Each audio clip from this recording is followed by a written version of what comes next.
Dynamite. I'm going to say this. Overall, I didn't have a problem with this show. I don't know about anyone else. But I thought, yes, it had some issues. It did. But was I bored? No. I was not bored. I was not bored. Because you look at Raw or you look at SmackDown, it's not fun. There's nothing there that's enjoyable. It's just not. Yeah, there's certain people that are there, and this Monday on Raw, when you see Seth Rollins go against Braun, it was a good match. But was I engaged with the story they're giving? No. Not really. No. So I look at Dynamite. I see the build to go to Forbidden Door. Not all of it I'm interested in yet, if at all, because they still need work on their booking and how they tell the stories. But at least I will say that the interviews were done well. Rush's interview was done well with MJF. I have to say that because I will get to that match in a minute. But the interview, then MJF smacking him in the face and the fight afterward, that I could say was done pretty well. Because you want to see MJF do whatever he can to distract or piss off his opponent. Sorry, allergies. I took my medicine, but still. But I will say this. The interviews were done pretty well. The vid packs were done pretty well. We got limited commercial interruptions in the first match, which I'll get to in a minute. The closing of the show was highly chaotic. Now, was it bad chaotic? It's bordering on yes or no. To me personally, I have to look at it from a perspective, are you really getting Will Ospreay over? And I'll talk about it more. But it borders on somewhere between it could be bad or it could be good. It's on the edge. So I will say, if this will be the title, a show that was better than Raw. I think I will say that with a question mark. Because I want to know your point of view, guys. Because as far as I can tell, this was generally a better show than we got on Raw. But it is still a question if they can maintain a sense of balance with their booking. Because let's make this very clear. We have not had balanced booking from AEW. A lot of times it looks like it's getting better, but then they just collapse on themselves. But I will say, lately, even with some issues, like Kevin Knight turning when it should have been Speedball where he turned on first instead of Darby Allin, was not bad. So, let's open. Like I said, Rush and MJF had their altercation before they got into the ring. You see Andrade Ilios talk to Rush saying, you got to win this. Show them who Rush is. And then we have the match. Now, the story was either Rush's could be, dislocated shoulder, left shoulder, and possible MJF, I believe it was his right knee. He always liked to fake it either on his left knee, but he favors his right. I'll say this. They had a great match. There's no way I'm going to say Rush cannot wrestle. I'm not saying that Rush can't talk. I'm not saying Rush can't wrestle.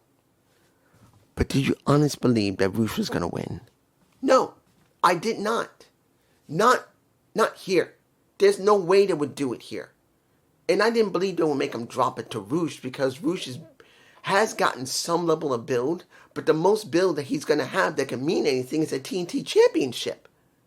So, other than that, I have not felt anything from Rush. But I'm not taking anything from him. He's a good wrestler that does do some decent promos. But I didn't expect anything from this. And seeing that this was the opening match, not the second or the third, like what happened with, remember, when Hangman Page won his title, what did we get? Did we get him opening or closing the show? Which, it's not good to see your champion open a show. It isn't.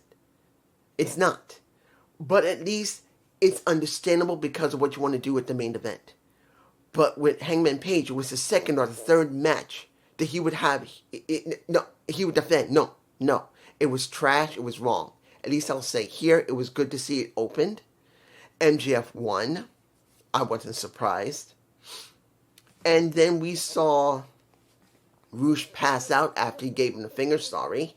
I have to, here you go. I messed up earlier. Here, I'm blocking it. Sorry, YouTube. It's not seen. Now it's there. It's not seen. Now it's there.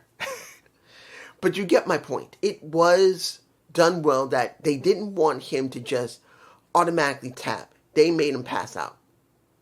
So it was okay. Then we got the conglomeration coming out along with a little bit of Mark Briscoe going after MJF, who limped away. Now here's where it gets... This is where the booking's a bit confusing. Mark Briscoe versus Lio Rush. Blackheart. This guy now has reinvented himself as Blackheart. I don't know about anyone else.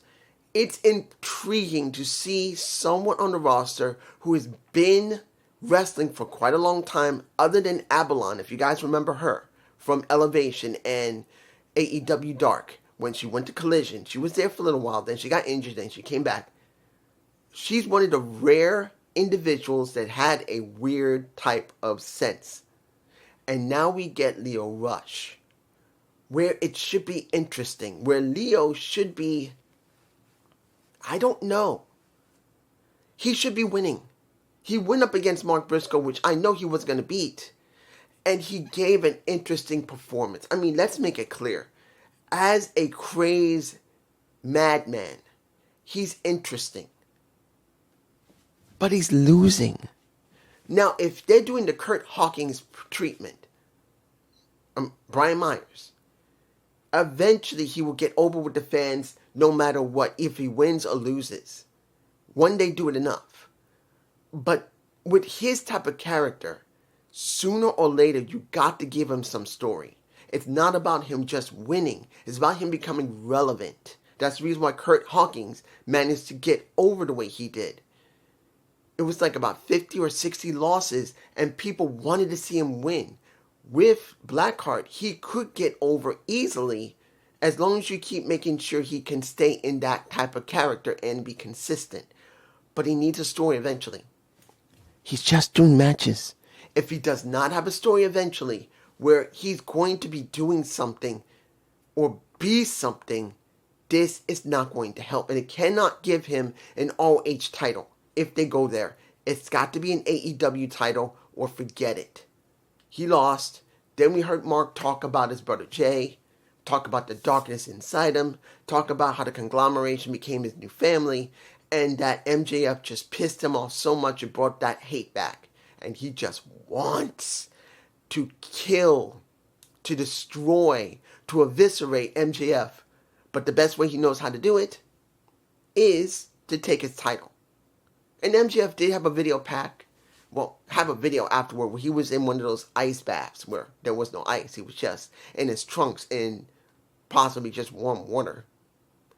And he says, no. No match for you. No match for you, Mark Briscoe. No match. No. You're not getting anything. Here's the thing.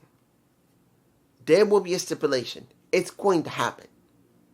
But I'm going to make this clear. I really do like Mark. I believe Mark had a shot last year at being something special. But no, they didn't go there with him. They didn't. When he had that moment with Hangman Page, and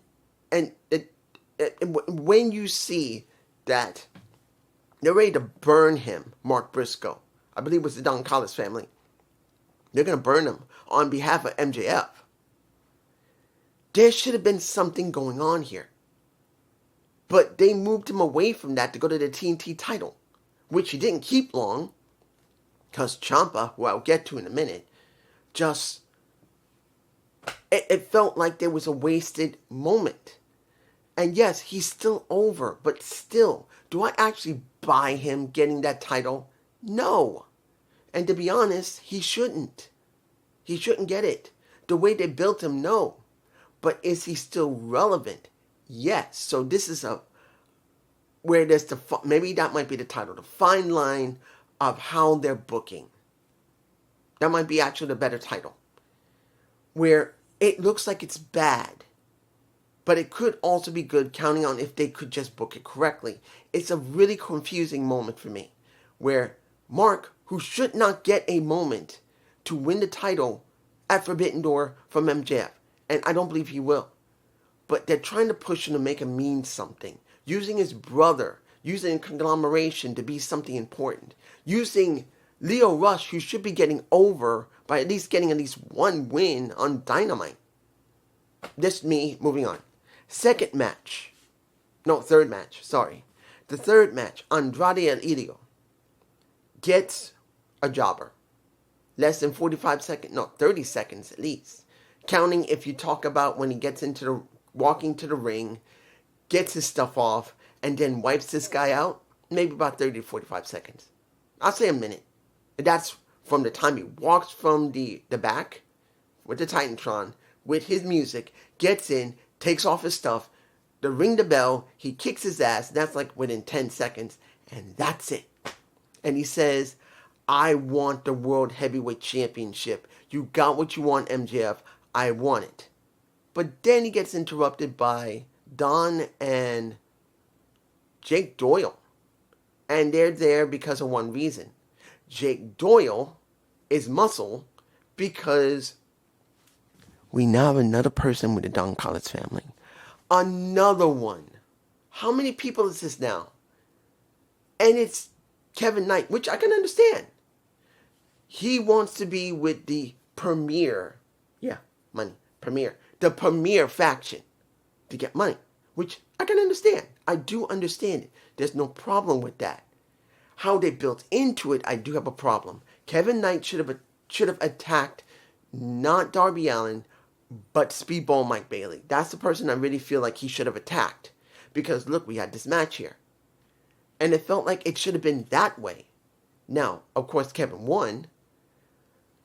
But, let's make this very clear. It really felt like it was lacking the build correctly of Kevin betraying Speedball, betraying Darby. He could have done that afterward. He could have beat this way. This is the way I believe it could have been. Speedball, at least a week or two before we had the Double or Nothing, easily could have betrayed Speedball. And then Darby saying, why? It made no sense. And then when he confronts him saying, you're never going to get anywhere. And Kevin gets pissed about that. Then during Double or Nothing, the same thing could have played out. But then at the end, Kevin Knight could have came out, done the same thing, but then it would have meant something because he's friends with Darby. He was friends with Speedball. He betrayed Speedball and then attacked Darby after the match just to prove a point. That would have made more sense to me personally. Now, let's talk about who just showed up for the Owen Hart Foundation Tournament semifinals. Windsor versus Mercedes Moné. Now, we all knew she was coming back. We all knew there was a good chance that she was going to be in the match. She was going to be the wild card. And she was exactly what we knew. The question not, to me, is about her being the one chosen. It makes perfect sense, particularly that she's hurt. Willow's hurt, so they had to put someone in her place. So having her there is fine. The match itself was good. But the big question is, how are they going to put Mercedes over? She's still over, but in this tournament, and then afterward, how are they going to book her? This is a very curious thing. Like I said earlier, it's a fine line in booking for AEW. They could book her to be very strong, possibly win the Owen for a second time. I don't believe she should, but I wouldn't put it past them. And then when she wins it, she gets her shot at All In. But this could still go wrong because she could win the tournament and pretty much she could, it's just me, really go back to the TBS title, which I don't believe is the wisest thing to do for her to go back. The person I feel that should be going after that title, the TBS title, should be Athena. Have Athena finally win a title on AEW television. Let her win it and spend the majority of her time on Dynamite than being on ROH. She can keep the title of ROH as a forever champion, but I really want her to really just win that TBS championship so she can be on TV. That's what I feel. I'm moving on. Mercedes won. She's moving on, but it's a big question. Now, did I care about the segment with the dogs? No. Didn't care. Talking with the Bucks? Do I care? No. Didn't care. I don't care about the dogs. And right now, until Christian and CNC comes back, I can understand they got to do something with the Bucks, because I do believe the Bucks are going to be the one that's going to face them first, not the dogs. But do I care about the dogs? No. They just never made them feel very important. Wait a minute, am I forgetting anything on this here? No. But I will tell you this. At least it will give the Bucks something to do until CNC is ready. Final match. Let me give it to almost forget about Ciampa. Do I care about 1004 reasons why Ciampa hates, I say it again, hates Chris Jericho? I can tell you, nope. But could they make it interesting? Yes. You got one guy that spent more time in WWE than Ciampa did. And now you got the same guys that are in a company that is connected to ROH, where Ciampa is well known with that and Chris is not. Other than what he did in the last 6 years working with AEW since ROH has been debunked. Oh, not debunked, defunct. Sorry. They're going to have to do something to make me really care about this feud. Because now you went from him being in the main event of the TNT title to working to try and become a trios champion. That didn't work. Then you have him now working with Chris Jericho, which I don't know how this is going to go for him. I'm hoping it'll work, but I don't know. It's still a fine line of what we really got here. Final match. We get the men's Owen Hart Foundation tournament semifinals. Just like the ladies. Mark Davis versus Will Ospreay. Was the segment before the match with the Death Riders alright? Yes, but what the fuck are the Death Riders? Are they heels? Are they faces? They're not in-betweeners. They're not heel and face. I don't know what they are. And again, I'll say this. They have given more time with this story between Will and Jon Moxley. They have. I'm not saying it's a great story, but it is a story where Will went out because of his neck, and they try to blame it on Moxley. He comes back. Moxley grabs him, helps him to try and fix his neck, and now he's in the tournament telling Ospreay that you are the perfect weapon, that Mark Davis doesn't know you. You're nothing. You could tell him that he's nothing. And then we get the match, which was a good match. It wasn't a bad one. But we get the Don Callis family coming out. We get Kateska coming out. We get Kyle Fletcher coming out. We get the Death Riders coming out. All the huge smods. We had to have 2 refs because the first one was nailed by Davis. And then finally when the second ref came out, they dragged it out a little bit longer. And then Will wins going into the finals, where he doesn't know if he's going against Swerve or the other one that's on the, I forgot who is he going up against. I think he'll be going up against Brody King. I don't know. I think so. Dude, I don't know. Like I said, there's a fine line for booking for AEW. This segment seemed to be fine. It was a big smudge, a lot of chaos. The people in the arena were going apeshit for it, which was good. If it wasn't good noise, then that segment was complete trash. But it was alright. But the big question here is the booking going to work? I don't know. this booking should work. On paper, having Will go to All In is the wisest thing to do. He won his match, of course. Stopped the screwdriver by, well, first the screwdriver was introduced by, who was the one who introduced before Davis? I can't remember who. But I'll say this. Davis getting it knocked out of his hand with 2 hidden blades. Well, one to the face and one to his hand. All right. But I just don't know. Now I want to make this clear. This wasn't a bad show. It was better than Raw. Let's make it clear. This was better than Raw.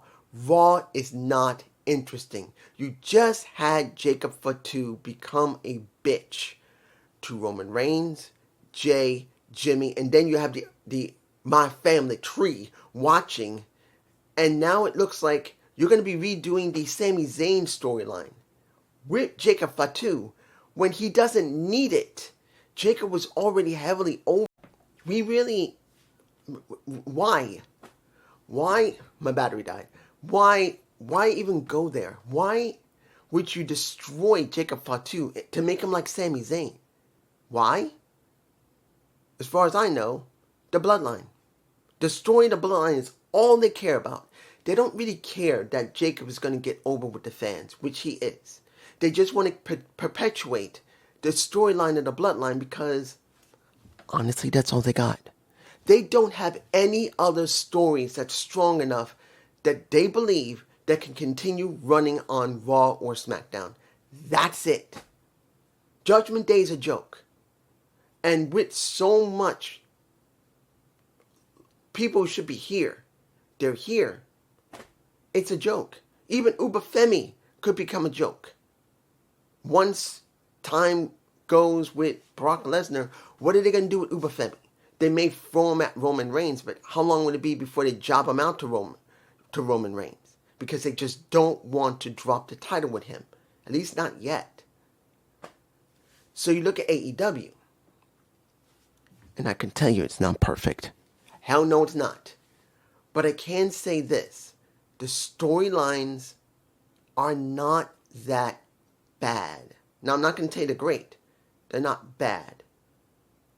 They got a lot of work to refine these stories because we've gone through this before with AEW where it looks like they're doing all right, plateau, and then they drop like a stone.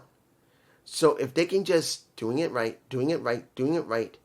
be consistent but interesting consistent, and then try to go up again, they would have more than what WWE has. It's simple as that. I'm not lying here. I don't want to see AEW just be trash. I want to see them have good stories. I'm not saying that I want them to beat WWE. I don't really care about the competition. I just want good stories from any company I'm watching and reviewing. But this is just me. Peace.